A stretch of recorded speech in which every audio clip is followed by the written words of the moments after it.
I'm your host, Scott Norton, and welcome to At Large. On this show, I talk to world-class creatives who use business to bring their ideas to life.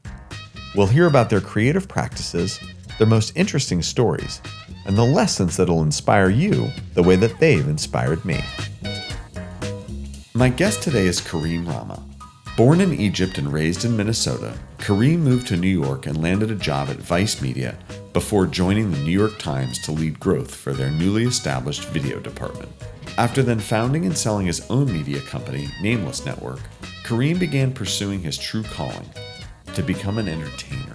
He's now a comedian, author, recording artist, and filmmaker. He produced a movie about a man frantically searching for a bathroom, which made it to the Tribeca Film Festival, and now hosts the viral shows Subway Takes and Keep the Meter Running. We talk about what he learned from the early days of Vice, how he hopped the turnstile into the entertainment business, what the hell a clout bomb is, and hear dozens of takes. Please enjoy my interview with internet funnyman Kareem Rahma. Lovely. Internet Funnyman, that's a great title. Maybe I should put it on my resume. I mean, you have the ultimate designation, which is humorist. Yeah, it's a great, beautiful thing. People work their whole lives to become a humorist. Is that a professional class clown? I don't hear humorist often. I feel like that's a term reserved for the New Yorker.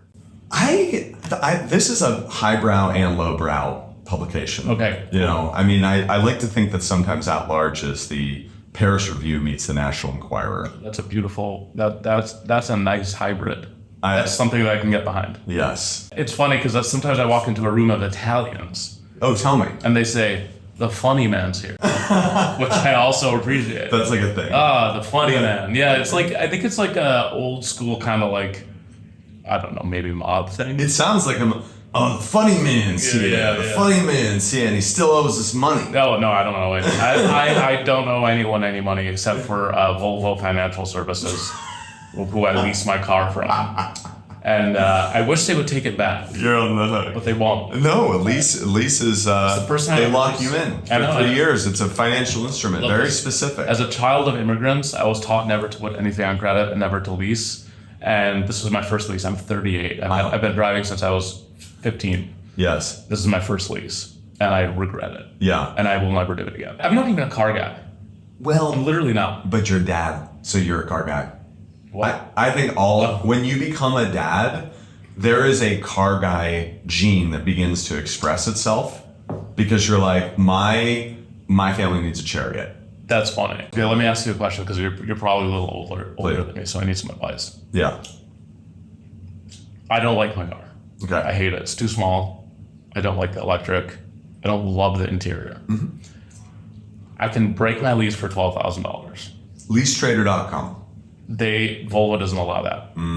So I'm stuck. My options are a repo, voluntary repo, which will ding the credit. How many more months do you have left on that lease? Like 25. That's a lot. So I can pay the $12,000, get out of the lease, and just go buy a car like I always bought cars. Yeah. Like an older, not old, but like a reliable Toyota 4Runner that I'll like. Yeah. And be like, this is cool. I enjoy this car. I own it. Like it's mine. I'll probably have it for 15 years or 10 years or 12 years or 6 years, whatever. But I have to pay that $12,000. The responsible Kareem is like, there's no fucking way I'm paying. Can I swear on here? Yeah. There's no way I'm paying. I just took the swear out. Yeah. There's no way I'm paying $12,000. Yeah. To then put $25K into a new car. Right. The let it go cool adult Kareem is like, bro, you deserve a nice car that you like. Mm-hmm. You have two options. One is, this is a lesson learning experience. It's in your own head. Your family doesn't really care. You live in New York City, so you're used to small spaces anyway. Just go with it. Don't waste the money. And embrace. The other approach is wait for some kind of financial windfall. I don't know what you got going on in your life, okay? Maybe you have an angel investment that pops off, and then you're like, F it, I'm gonna use 12 grand of that windfall to just take care of this so that I can upgrade my life. This is maybe a good plan. And so, listeners out there will be like, okay, great, Scott, but like, how do you create financial windfalls? But you never know, my man. I've got the financial windfalls under lockdown. Like, I'm good. Ooh, all right. Financial windfalls. Funny man, big money man. That financial windfalls are not a problem. All right. Yeah, I don't know. Is the hair talking about I need the hair No, it looks good. It looks good, bro. It looks good. Thank you. And then, it's funny. I do feel slightly offended that you think that I'm older than you, because the first thing I have written on this page is that we have a lot in common and we're both 38 years old. Look. We also, another thing we have in common, shoe size. 13. Big dogs. Dude. We can trade some racks on shoes. I like that. Then the third thing we have in common, you more so than I, is that we're both outsiders turned insiders. And I think in a lot of ways your story is the story of an outsider turned ultimate insider.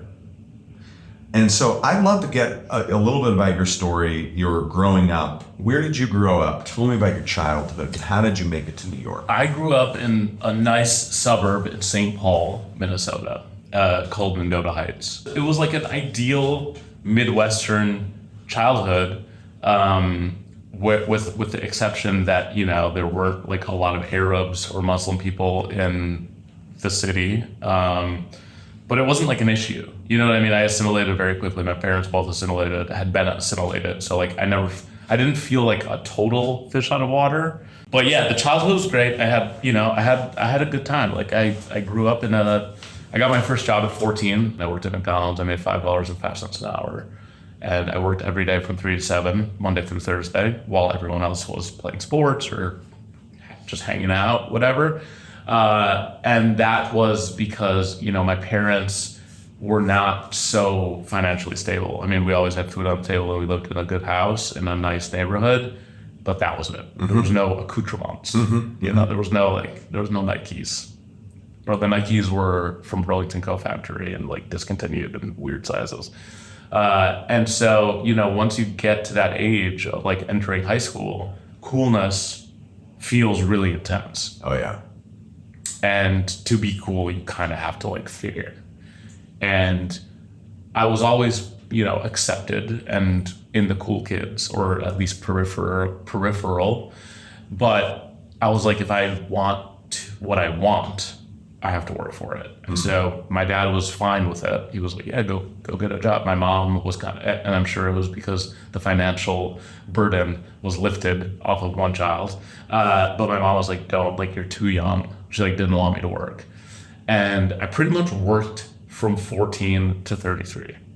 Like worked proper jobs. Mm-hmm. Proper job, and also an improper job at McDonald's as well. You were also running games. I was a W-2 employee.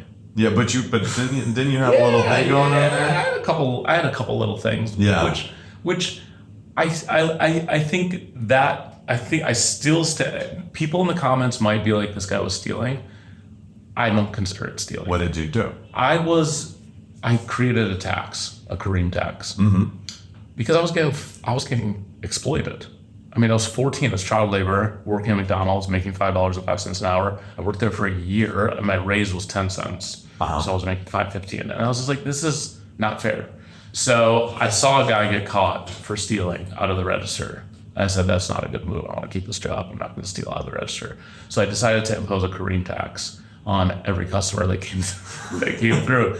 And I essentially just shortchanged. It was white collar, brown collar crime.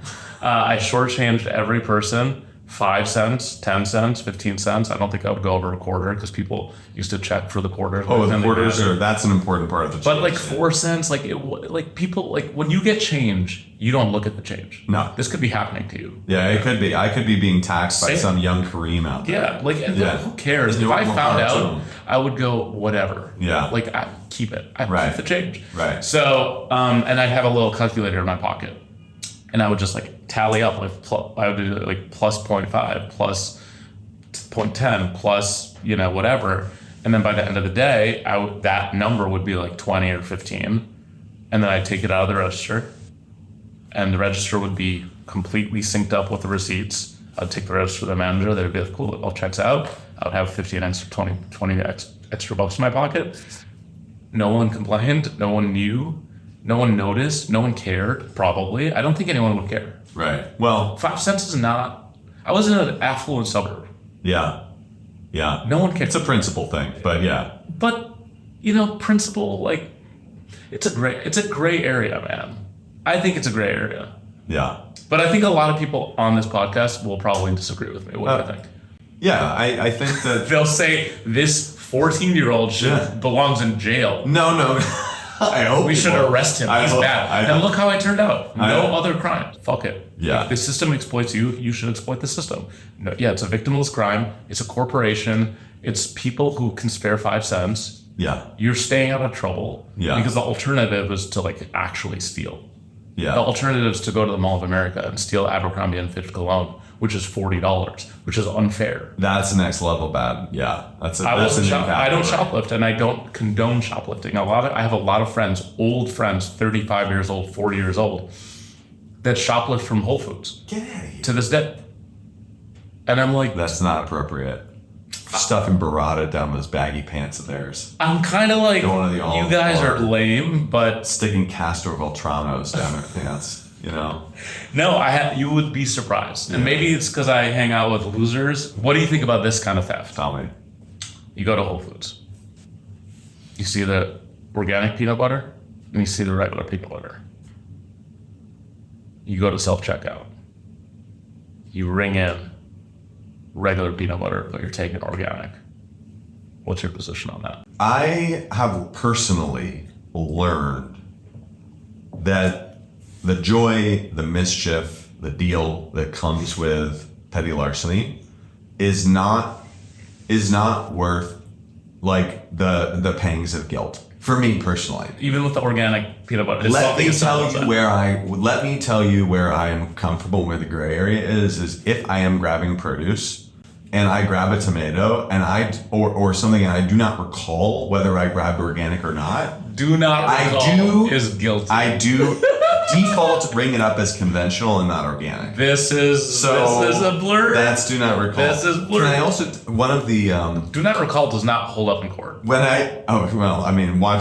all the presidential trials. I think it does. So tell me about making it to New York and landing advice.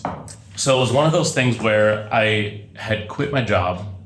I was living in Minneapolis. I was like 24, 25, and I was consulting. So I had worked at an agency. I just realized that full-time jobs were not for me and that I could make more money doing consulting and such. So, I'm 25 and I become a consultant, and I'm also teaching a class on social media at a college. And I'm literally 25 and the kids are 19. And it's an online marketing class. And eventually, I had a lot of downtime. I would sit at a coffee shop and work on my website or, email clients. And I became friends with these 3 guys at the coffee shop, and we became really good friends. We spent a lot of time together. And 2 of the guys were we're moving to New York. And I was like, oh, I'm moving to LA or San Francisco. Because at the time I wanted to be an entrepreneur, a tech entrepreneur, startup founder. And they bought tickets, they moved. And then I was like, I don't know anyone in LA. I don't know anyone in San Francisco. But I know 2 guys in New York. So I came a month after they came. And I'm still friends with those guys, best friends, good friends. Sick. And we all found our paths, and it's awesome. It's really cool. And I kind of came here without any connections. Like I said, no networking. I didn't know anyone. And I just started applying for jobs. I sent the same email to everyone and just changed the name. But it's hi, my name is Kareem Rahma. I moved to New York City 1 month ago to work at Kickstarter, Spotify, Etsy, Vice, whatever it was. That's what I did. And then I had this whole thing. And Vice and at Warby Parker, but I wasn't even applying for customer service associate. I just wanted to get a foot in the door. I wanted to work in a startup. Yes. And the Vice thing, that was the company I knew least about. I'd never been exposed to it. I didn't know what it was. I went on the website. My friend was you should apply to Vice. I applied. And then they interviewed me on a Friday, and my boss at the time was a guy named Jonathan Hunt, who I'm still in touch with. And he was like, you're perfect because you've worked with brands and you understand social media, and we're starting to make branded content. And I said, I didn't even know what that was, but I was like, yeah, for sure, 100%. Can you start on Monday? Yeah. we don't have a desk for you or a computer, because they were growing so fast. Yeah. Bring your own computer. This is 09? Actually, it's 2012. Okay, 2012. And so they had just gotten like a lot of money for Rain Capital. I think it was $70 million. The company was changing. I started when it was 70 employees. I left 2 years later, it was 400. And then it became like thousands. Yeah. But it was a moment of growth. What's the brief history of Vice? Who did you learn from there and what did you learn? Dude, I tell people it was like getting an MBA in like media, because we were all in a huge room, like 40 of us, 50 of us. It was the sales team and the marketing team. Andrew Crichton didn't have an office. He was a sales guy. He was the president. Ben Dietz, who I'm still in touch with, head sales guy, didn't have an office. And I was absorbing phone calls. They were on the phone all the time and they talked fucking loud. Yeah. They talked like they were in offices. Yeah. They were loud and yelling. Yes. And the whole office, all the other kids, 25, everyone's 25 years old, has headphones in listening to Chief Keef, and you're just absorbing this information. Brilliant. And it was sick. And it was like getting an MBA in business or media, or the media business. And man, it was awesome. It was really a cool time. I got in right at the end, I think, of the cool time. Right. By the time we moved offices, which they bought the building next door and then revamped that, really felt like a startup. The first office was a dump. Right. It was sick. Right. It was like such a dump. Yeah, in North Williamsburg. Yeah, North 10th and Bedford. It was awesome. Like it was like the company had expanded too fast, and so none of it made sense. Like every room was different. Like everything had a different vibe. Like the HR guy literally worked in a closet. I'm not kidding. It was a closet. It was a walk-in closet. Giorgio Scorpio, I think his name was, and he was definitely not an HR guy. I'll tell you that much. Yeah. And it was sick, man. It was really fun. I really enjoyed those days. I'm still, and the biggest thing that I didn't get money. I didn't get shares, but I got a network of 100 people that were my age and cool and doing the same thing that I was doing. And I'm still in touch with a lot of those people, and they've all gone on to do great things. And that was worth it. You know what I mean? Absolutely. I didn't get rich, which was my plan. So tell us about moving to the New York Times and that opportunity and your negotiation story. So they called me, and this woman, Rebecca Howard, who was tasked to start Times Video and think about it in a more Hollywood manner. She's back in Hollywood, actually, but she moved to New York for the job. And, they were like, we need someone from Buzz. And I don't know how they got in touch with me, but they did. And she convinced me that it was the right decision. And I was like so worried. I remember I called my friend Michael Jones, who was still a good friend, and he's a native New Yorker. So he became kind of like my guide. And I was like, is the New York Times cool though? Like, am I going to lose out on things because I don't have a business card that says Vice and an email that says Vice? And he was like, dude, the New York Times is the sickest thing. Yeah. Like, to wait. It's the New York Times. He was like, what are you talking about? Yeah. But I'm from Minnesota. I never read the fucking New York Times. I read the Star Tribune and the Pioneer Press. And so I was like, cool, I'll do it. And when it came time to negotiate salary, so at the time I was making, I think, $36,000 or $38,000 a year at Vice. And so when the Times was like, what's your salary expectation? I said, I want $100,000, not a penny more, not a penny less. And they go, okay, like, what a weird guy. and I call my mom and go, Mom, guess what? I make $100,000 a year. I make six figures. No one ever thought that this B- student who never cared about school and was just there to hang out would ever make six figures. But to me, I was like, I'm literally the most successful person in the world. Yeah. And that moment, I'm like, I'm fucking rich, dude. Life is easy. Life is good for the rest. I'm set for life. Yeah. Only to realize, like, years later, that they had budgeted like $135K for the job. But, I was adamant on making $100K, so they were just like, okay. You got what you wanted. I got exactly what I wanted. Money is so psychological. Yeah, it is. Money because, is so... I learned very quickly that wouldn't solve anything. Right. You know what I mean? I'm the same exact guy that I was when I was making $36,000. as I am now, as I was then. The only difference is the Volvo. Yeah. Which is actually causing you emotional pain. I know. And I thought about it. Yeah. The things you lease end up leasing you. Put it on a Bars. Call it a book. Name your next book that. So that job was cool because I was on the ground floor of like an internal startup, essentially. And what was New York Times starting at the time? Times Video. And it was right after this thing, you can Google it, it's called the Digital Innovation Report. It was an internal analysis that they did. Like they had a team of smart people, journalists and business people be like, we're fucked. Dude, but it was a time when like Netflix destroyed their own business and decided to do streaming. And that was the model. I remember we had a next self-destruction. And Netflix executive came in and gave us the story. And we were like, we have to completely pivot, and it has to happen fast because we don't have a lot of time. Part of that was video, part of it was digital subscriptions, part of it was emails, part of it was games, like just expand the offerings beyond the paper. And so my job was to help develop new shows, new content, ideas for video, and then to like make sure that people watch those videos, to come up with creative ways of getting people to watch those videos. So it was like essentially laying the groundwork for what I would do in the future. Is there a piece there that you're particularly proud of? Either how you promoted it or what the message was or what the production was? I had this very innovative project that I spearheaded, and the problem was that we didn't have enough. $100,000 a year, and all of a sudden you start using words like spearhead. You're like, I spearheaded, I streamlined. Look, I'm going back to the vernacular that I was using in the newsroom, which was, I'll spearhead this project. So I came up with this idea and spearheaded it. The problem was that we didn't have enough video content, and we needed more, but video content is expensive to produce. So I came up with the idea to do essentially an online film festival called Made with Kickstarter. And my idea was that we would go through Kickstarter and watch all of the films that were funded successfully through Kickstarter, and then premiere them on the New York Times opinion section. Brilliant.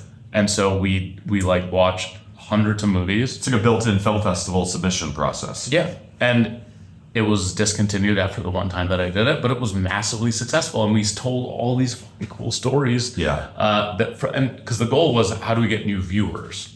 And I was like, Kickstarter here, a real community, and they'll push traffic to us, and we'll premiere. It's a win-win situation. Yeah. And they loved it. It's brilliant. My team thought it was brilliant. It's a growth hack because all of the filmmakers have the emails of all their supporters. Exactly. And all the supporters have a vested interest in watching and liking the work on the Times website. Yeah. It's kind of like how Forbes 30 under 30, like they started actually like giving people accolades. Mm-hmm. And then they found that, all of these semi like influential people will like share on all their social channels, and it drives a bunch of traffic. And so now it's basically like 170 categories. They're like 30 entomologists in Florida under 30. That's 100, so that they can just create as many people sharing from Forbes.com as they possibly can. It's like a network effect, but it's fake. Yeah. It's a short-lived network effect. It's a hype pyramid scheme. I mean, They call it a clout bomb. Clout bomb. That's the new vernacular. A clout bomb. Yeah, you see it on like magazine covers, like the New York Mag. Did you remember the New York Magazine cover, which had like 50 people superimposed walking across the street, and it was like all the notable people? Yes. Clout bomb. Clout bomb. Mark Jacobs' Heaven campaign. Clout bomb. Yeah. You started a company, sold a company, Nameless Network. What was that? What was the origin of that? And what did you do? So after the Times, after I became rich off my 100K, I was like, I've been here for 5 years. I haven't done what I wanted to do, what I set out to do, which was A, get rich, and B, start a company. That's how I would get rich. Mm-hmm. You have to understand, from the age of 14 until 33, I was obsessed with getting rich. That's it. Mm-hmm. There's no interests. That's why I didn't have any hobbies. What was alluring to you about being rich?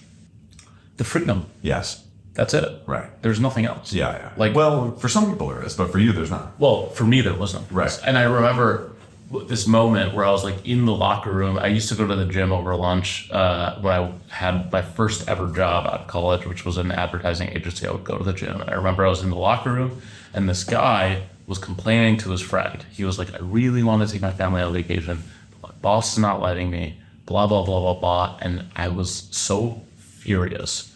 I was like, I will never allow that. And I didn't. Even when I had full-time jobs, I would be like, I'm going to China. Like I'm taking 2 weeks off. Yeah. And I never, the 2-week vacation thing, I never, ever, ever adhered to it in any job I ever had. Yeah. It was like, I would negotiate more, but I also would take off like 6 weeks. Yeah. It's important. It's just not, that's not life to do 2 weeks a year. Unfortunately, it's not life. Yeah. And so, so when I heard that guy talking about that in the locker room, I was like, that's not going to be for me. That's not going to work for me. It's not going to work for me. So that was the money thing. And I think, you know, I didn't have an MBA. I didn't have, like, to get rich, I had to be a banker or a lawyer or a doctor. Or an entrepreneur. Exactly. And that one has the least gatekeeping and the least resistance. And you can And also the least certainty. Yeah, but I would rather scratch the lottery ticket. Right, of course. Because I don't want to sit in a place and dream. Like, I don't want to be locked to my desk. The company was called Nameless Network, and the idea was that it was like, I saw Now This News. It's very popular. Remember Now This News? Yeah, Now This. Yeah, and it used to be just news, but now that's everything. I saw that, and I was like, okay, they're doing news, but like, what about the stuff that I was doing on Vice? Like, let me like kind of merge these two, and create an in-feed distributed video company. So there was no website; it was all distributed on all platforms, primarily Facebook at the time. But I'll take the content kind of that I understood did well at Vice and make the short form 2-minute documentaries, blah, blah, blah. And so I did that, and I built it up over the course of about, I think that was like 2015 to about right before the pandemic. That's how long I ran that. When was the pandemic, 2020? That's when it started. And so, it went through a number of iterations. It started as something called NYC TV, which was like a public access channel on the internet dedicated to New Yorkers. I went out to fundraise. People go, this is too small. I didn't know anything about fundraising.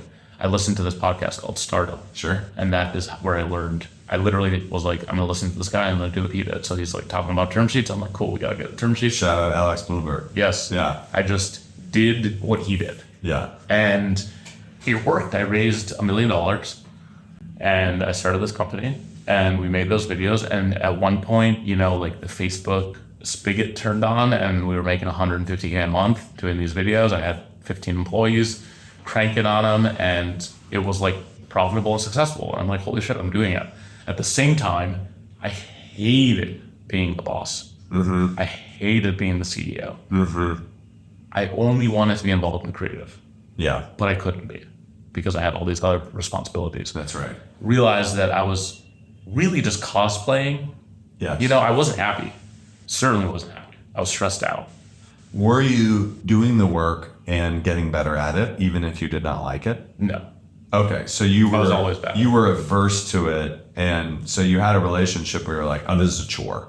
Yeah, and I was always like putting Band-Aids on things. Like the boat has holes in it, and I didn't fix the boat. I just kept just slapping Band-Aids all over it. What was the most stressful and triggering thing for you about leading people? I mean, the fact that you're responsible for these people's livelihoods. Like, that's it. Like, I see. Payroll is $100K a month, and we're fine, we're profitable. But like, I'm like, can I keep this up? Right. And also I felt like an imposter. Yeah. That was a problem. You're like, this is a house of cards. Yes. And the stress of knowing the house of cards is intact today, but will it be intact tomorrow? Yeah, it wasn't a solid business, right. But it was a business, and I'm proud of what I did. Yeah, of course. Like, it was a business. Yeah. And the problem with building that kind of it's a media business, which is a fickle beast. The problem with building that kind of business, it was, one day Facebook goes, all right, we're done. Sure. Turn off the spigot. So that lasted a year. Yeah, like BuzzFeed. Yeah. And then it's like, because I'm an entrepreneurial mind, like, we didn't do any client work. And then all of a sudden we had this opportunity to produce videos for another very large organization that was like, we love your videos. Can you make 150 of them a month for us? I think many entrepreneurs would say that's not in our, like, we're not doing that. We're doing this other thing. Right. Facebook was purring. still at the time, but I go, fuck it, like that's free money, let's do it. So Yeah. I started a whole other division that just made videos for other people, started that side of the business. The Facebook money went down, that money went up, Yeah. but then the job got even worse because then I'm making content that I truly don't care about. Yeah. I'm literally a white label content factory. Sure. I Yeah, may you're as a well, production company. yeah, but worse because I may have well been in like India. Like they should have just outsourced it. Like Yeah. it was that kind of vibe. I see. You know, they didn't care about the creative. I didn't care about the creative. It was just like, we need 150 videos. What type of people were your clients? These large media companies that essentially like So then where were they syndicated? on their own platforms. At one point I was like, you know what? I'm going to do something so creative and so different that I want to do. So I was like, I'm gonna make this museum of pizza. I saw the success with Museum of Ice Cream. I saw the success with like all of these experiential pop-ups, and it was a trend, and it was also a very lucrative trend. So I put together this Museum of Pizza because I was like, I want to be creative and I want to do something new, and I'm so sick of this thing. Found myself in the same position that I'm always in: selling, marketing. Except instead of videos, it was a live event. Yes. There's a whole other podcast about this, so I won't get into it. No, we'll get into it. It was a disaster internally. It was Mentally for you. mentally, emotionally, and like logistically a complete disaster. I had no business producing an event that 60,000 people came to, and self-producing it. But from the outside, the press was good. There's articles, I just revisited them. They're good. It's good press. Yeah. The reviews from the customers, 3 out of 5, 3.5 out of 5. But you know what? You can't please everyone. Right. Some reviews were 5s. Some reviews were 1s. It's fine. The point is I pulled it off. Yes. But it almost killed me. Yeah. And at that moment, I got an offer to sell all of the assets of the company to a buyer that was going to pay cash. What was the nature of that buyer? They were a startup media enterprise that was like, you know, we can, rather than like spend 2 years building up our own audience, we can just acquire this audience and then rebrand it. Yeah. And so I took the money, paid off the majority of my investors, what I did was I took the contract. I had one more contract. I had one contract left. And with like a client, you know, so this person bought all of the distribution assets from Nameless Network. I had one client. I said, I'm going to keep the contract, and I'm going to keep some employees, and I'm going to run this business as like a weekend. Like it was automated to the point where I didn't have to do any work, but I still got a steady paycheck. Right. To email and, you know, interface with clients. I was an account executive at that point. That was fine. Yeah. It didn't take that many hours a week, but it was right before the pandemic. So all of a sudden I had a lot of free time and double the free time because I was locked in my house. So I was like, you know what? I had also been taking like UCB classes, like improv and sketch. And I was like, I'm just gonna make some videos. And then I just literally just started doing it. And I was like, I think I'm going to become a comedian today. And then I decided that was what I was going to do. And day one, I was embarrassed to say that I just started making comedy, or like I'm about to enter the talent industry. So I just act as if I said, this is what I am. You know, like at dinner, what do you do for a living? I'm a comedian. Humorist. I'm a humorist. I'm a funnyman. Yes. Day one. That's right. There's no like aspiring. There's no like I'm starting this new thing. There's That's no right. like I hope to be. It was just like, this is what I am. Yeah. And that's what I became. Yes. And that's it. I love that. And there was a lot of, you know, I'm skipping the 5 years of like extremely hard work that it took, because I started in 2020. We're all at 2025. But I did remember that I was like, I'm going to put 10 years of work into 5 years, because I'm 33 years old and the kids that I see making videos on the internet are 18. I have a lot of catching up to do. So I'm going to truly triple down. Yes. There is no way this is going to happen overnight. There's no way that this is going to happen with traditional means. So I called some people that were in the industry, like that are still in the industry, that are still doing the same thing that they were doing 5 years ago. What do I got to do to make it? Well, first you need an acting reel, and then you need like a website and headshots, and then you need to make an acting resume, and then you need to book a role as an extra, and then after you get a couple extras under your belt, you become like, you get like a gig where you say one line. And then that makes you like you get a credit for that. And then you have to do like 10 of those. And then you have to get a feature. And I remember I was on the call with somebody like, I don't want to do that.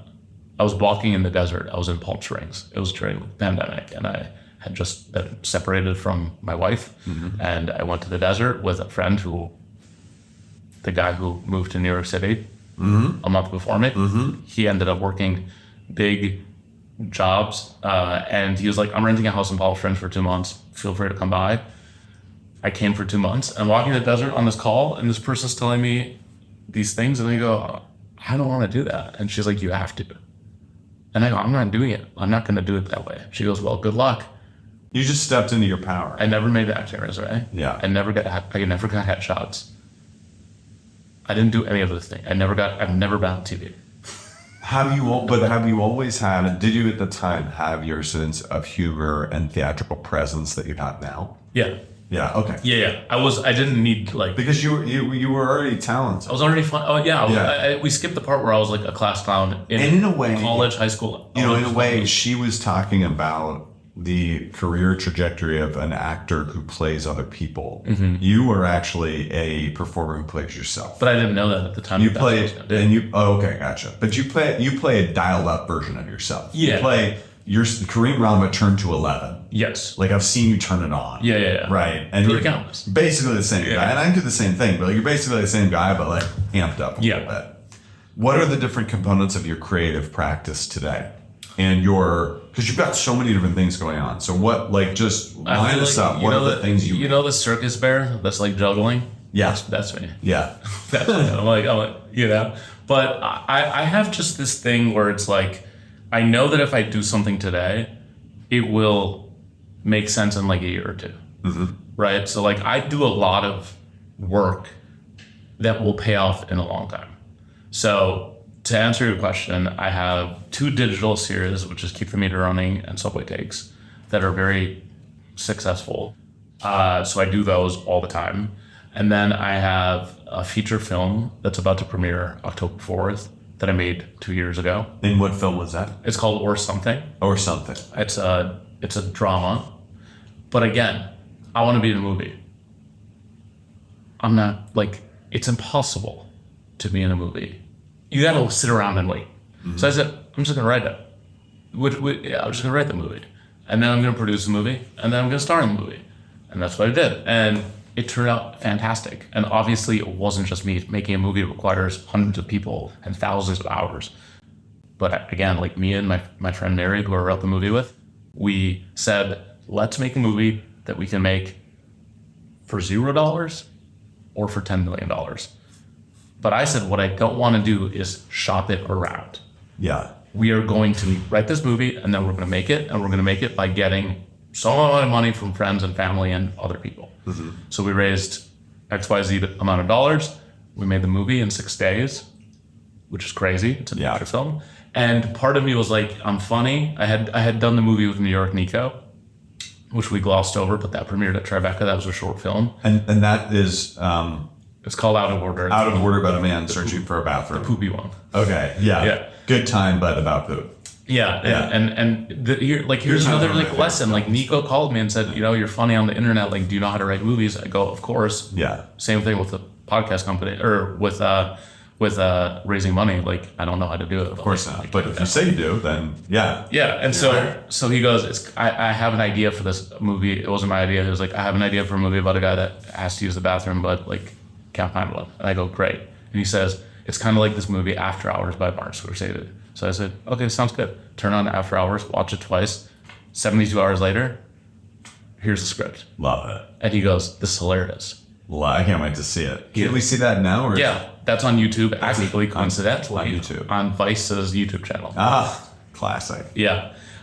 So I had made this Funnyman movie. Yes. And I said, I don't want people to think that I'm only funny. So let me write a dramatic. I watched La Haine. Have you ever seen La Haine? Of course. I watched that. I put on Instagram, man, I love this movie so much. Somebody please put me in a movie like this. And then Mary DM'd me and she goes, why don't we just write one? I go, that sounds good. So we wrote this dramatic kind of rom-com sort of thing. There's no com. It's very little com. It's mostly rom and drama. And And that was probably a year and 8 months ago. It's a walk and talk movie about two people that don't know each other. That's the one that's coming out when? October 4th. October It's called Or Something. Where will it premiere? At the Downtown Festival. It's a brand new festival again. You have distribution lined up, or you're hoping? No. So it happens next. And then I have a music career. I have an album coming out September 20th. It's called No Worries If Not. It's rock and roll. And I'm really excited to like publish that. We just published a single, which is called Baby I Could Never Win. And music was something that started as a joke. You know, I was making like Lonely Island style songs. And then I was like, you know, not everything, like I kind of like had this moment where I was like, you know, I'm like successful at going viral. I'm getting visibility. People see my videos. The problem is they're not like getting to know me. Right. Like really getting to know me. Right. And a song or a movie is something that you can revisit and build a relationship with. Whereas viral videos is a little bit different. You know, you watch one Subway take, you're probably not going to watch the same one again. You watch new ones for sure. Subscribe to the channel, you see them all. But you're not going to like come back to that specific piece. And I just wanted to make something that like people would come back to. I get it. So the music became kind of the thing that people would come back to. Those are like my primary things that I'm working on right now. I think. And then what's the name of your other YouTube show? The one that's stuff. more like coffee talk format? Oh, The Last Stop. The Last Stop. Yeah. That's like Bill Maher's Politically Incorrect. Exactly. But I'm world building by taking people from Subway takes who have great takes that I think should be explored in a more formal setting. Yes. But I call it the most sophisticated show about the stupidest subjects. Which I love. Yeah. So it's like, it doesn't lose the DNA of Subway takes where it's like really dumb, but all of a sudden, like if we did an episode about like, I'm trying to think of like about like shoplifting. Yeah. I would invite you as someone who started businesses and then 3 other comedians. One of them probably is anti-shoplifting. Yeah. I would say you're probably anti-shoplifting. I'm anti-shoplifting. And then 2 comedians who are pro-shoplifting. Yes. And then we would have this conversation. It would be hilarious because there's a straight man and an expert. Yes. And then there's like a comedian. And there's tension and stakes, but it's all in jest. Yeah. And realistically, everyone knows shoplifting is wrong. Yeah. But it's funny to discuss why it might not. That's right. It's so funny. Yes. To toe the line. Like, and the episodes range from, serious subjects. Like the next one that's coming out is about tipping, which is a very in the zeitgeist. Oh my God. I mean, I watched some of your stuff about tipping, and tipping is really rich territory for your world in this show. So we have this in New York City in particular. Yeah. And we have this tipping episode coming out because it's it connects to capitalism. It connects to America. It connects to like just the culture that we have built here. Because there are places that don't have tipping. Of course. So like there is another way to do it. It's not the only way. Right. So it's actually a great and hilarious conversation, but it's also illuminating. Yes. It is really entertaining, but it's really insightful. Yeah. And I can't wait to publish that episode because, like, you know, for the first season, which is 5 episodes, shout out Recess, who sponsored the show. Yeah. By the way, I enjoy that beverage. Yeah. They like we chose 5 episodes that ran the gamut between like, should Jack Harlow say the N-word? I watched that one and it's so funny. And I love that you had like an Obama impersonator on the show. Like that was a masterwork. He's a master stroke. Yeah.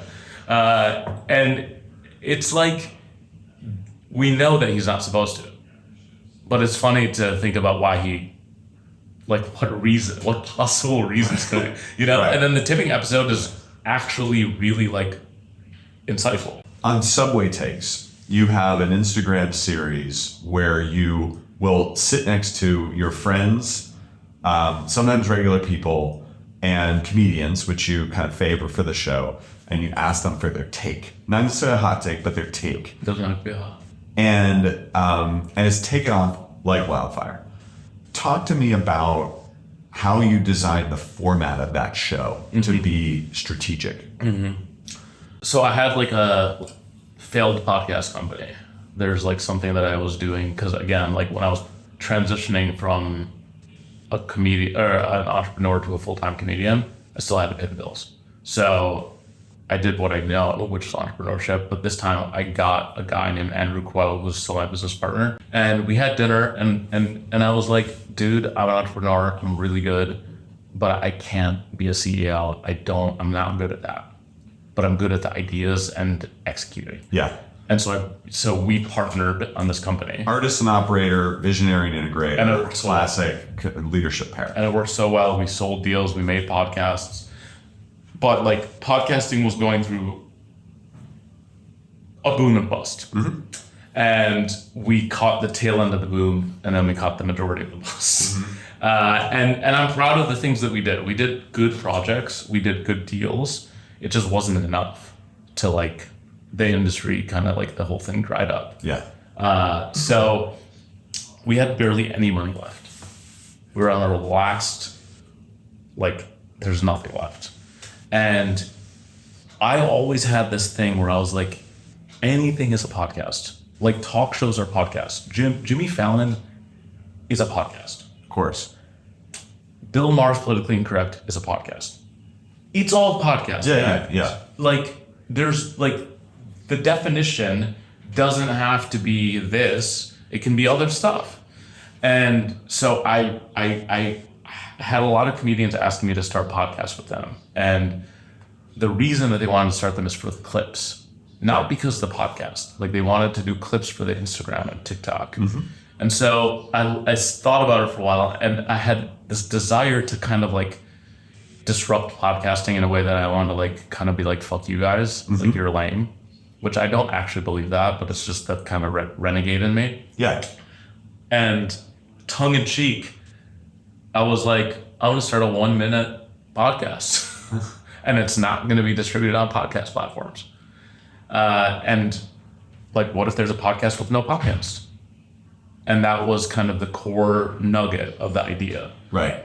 And then, you know, it's essentialism. The subway was, again, a constraint because we had no money. Studios cost money, subway's free. Yeah. I had bought all the equipment to keep the meter running.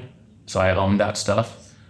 It was on a $14,000 credit card that I got from B&H. Yeah. My wife. And it's 2 cameras and 2 labs. Yeah, but it's still expensive. For sure, but that's it. It was $14,000. Yeah. Wow. And I remember telling my wife, I was like, do I really need these cameras? She's like, buy them. Yes. You're an adult, and if you don't use them, you can sell them. And I was like, you're right. And I found a 0-interest credit card at B&H.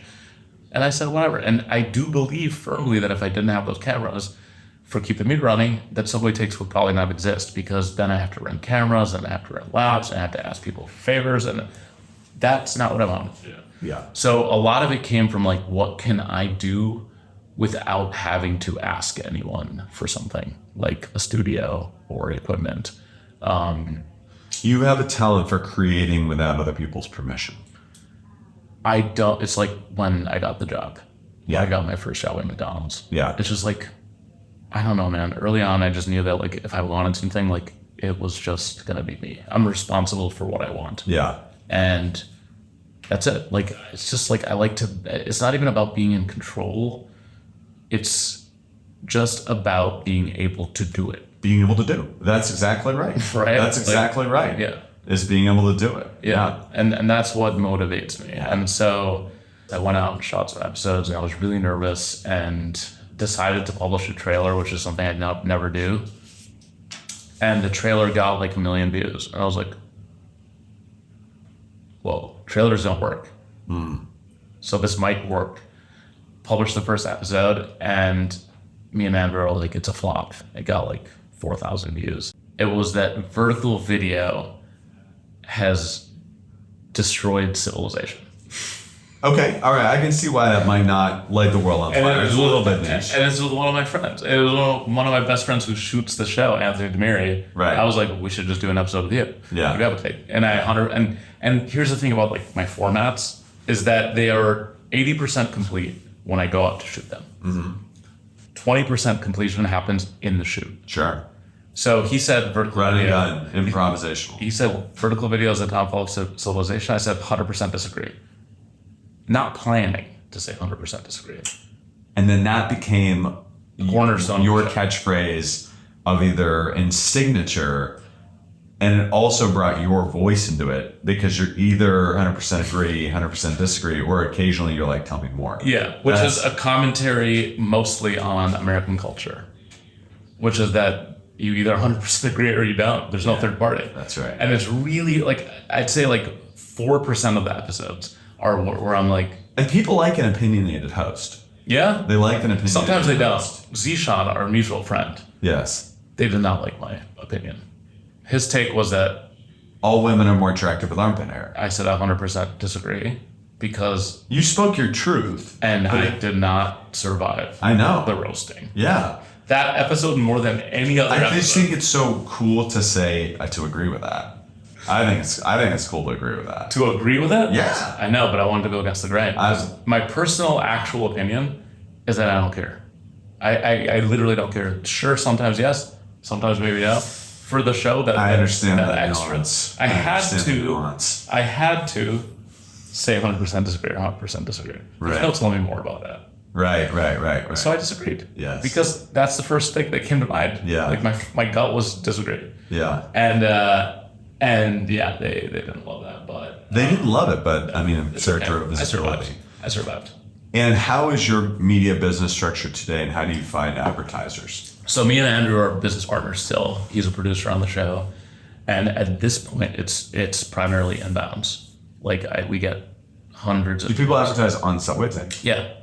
So we do branded content. How do you integrate the ads? It depends. Like with clothing brands, shout out Percival. This was one of the first branded content episodes we did. Is I just wore the clothes. I need a drip sponsor to get dripped out. Yeah. I'm rocking Alex Mill, my boy, Mickey Drexler. Hell yeah. I'm a fanboy. Hell yeah. Yeah. Wait, he owns Alex Mill? Yeah, he and his son. They were one of our first sponsors, but like they opened the gate because they were like, just wear the clothes, don't even mention the brand. And I was like, okay, cool. Yeah. Do the take about whatever you want. Cool. Just don't wear the suit. Cool. So we did that, and then Urban Outfitters called, and they said, we want the same thing, but we want you to go to the store at the end of the episode. So it sounds good. Yeah. And then, more and more people called, and now it's a business. And financial windfall. I will say. I could buy that Volvo, man. I will say for the first. We need a car sponsor. Ooh, we do need a car sponsor. We need a car sponsor. You need to get takes in the back of a friggin' Rivian. Could do that. That's not a bad idea, Scott. That's not a bad idea. Clip this out. Send it over. Come on board. Yeah. We can record a bunch. We need clips of you in the back of a Mercedes. I will say, for the first year and 3 months of Subway Takes, I think it's been around now for a year and 7 months, I did not take it seriously. It was a side project. Yeah. Because... Wow. You were playing. Yeah, I was like, I love Keep the Meter Running, which I still do. And I was like, this is fun, but like, whatever. Like, it's cool that people like it. And I was doing like 1 or 2 episodes a week because I was like, whatever, I'll do it on my schedule. And I have a manager, I got a new manager, and he was like, what would happen if you just accelerated this? Or he was like, how do you make it bigger? Yeah. And good question for a manager to ask. And he said, why didn't you put like more famous people on it?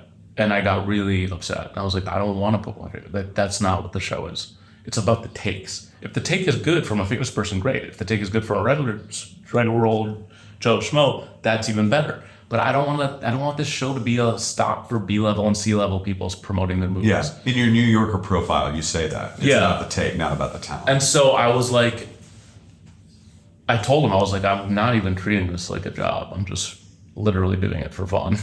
Like I was like, whatever, this is fun. And he was like, okay, and I go, if you really want to grow it, I was like, I'm making 1 to 2 videos a week. If I make 4 to 5, I guarantee it would accelerate like crazy. It would explode. And I will say that this man was absolutely, well, I was correct because I'm the one that pitched it. But he was right about why don't you make it bigger? Like he asked me that question and I go, why don't I make it? Like I was like, yes. I was like, you have a fire, stoke the fire. Yeah. Who's the first celebrity or public person that you put on there? Olivia Wilde. And I waited pretty much 100 episodes. Then are you friendly with her, or how did you find her? Yeah, we're friendly. We had So you knew that she was gonna be good for a take. And she also was like, I love the show. Right. So it didn't feel like too much like asking for a favor or anything. Do you have a message that you're trying to get out there that's imbued in your work? Do you have a message that you want your work to send to society? Yeah, I think it's that everything is interesting if you give it the time of day. I think like in real life practice, I become friends with every, like if I'm in a neighborhood, I'm the mayor. I'm the mayor of the neighborhood. I make sure day one, the bodega guy is my friend. Like the neighbor is my friend. Like I like feeling like I live in a world where people know each other. Yes. And I think that what I put out there is about that. It's that everything is interesting. Like the minutia is interesting. The train ride is interesting. If you want it to be. If you don't want it to be, then go ahead and like look at your phone or do whatever you're gonna do. But like the world is out there, and people are interesting if you give them the ability to speak. Both with Keep the Meter Running, which is more working class heroes, and with Politics, which is like just everyday people. And then, it's really, I avoid the word empathy. I avoid the word authentic. I avoid the word important. It's not any of those things. It's just like real life. And interesting. Yeah, it's just interesting. And what you just described, that is the method from going from outsider to ultimate insider. Because life, what you put into it is what you get out of it. If you think it's interesting and you want to create a connection with people, like from the bodega guy to your neighbors, and you just do it, all of a sudden you become the mayor. Yeah, 100%. It's a beautiful lesson. 100%. It's a beautiful lesson. Okay, so off the cuff, we do a segment that's more like a quick fire round of the show, and I want to have some special off the cuff moments with you because you live in the world of takes. Mm-hmm.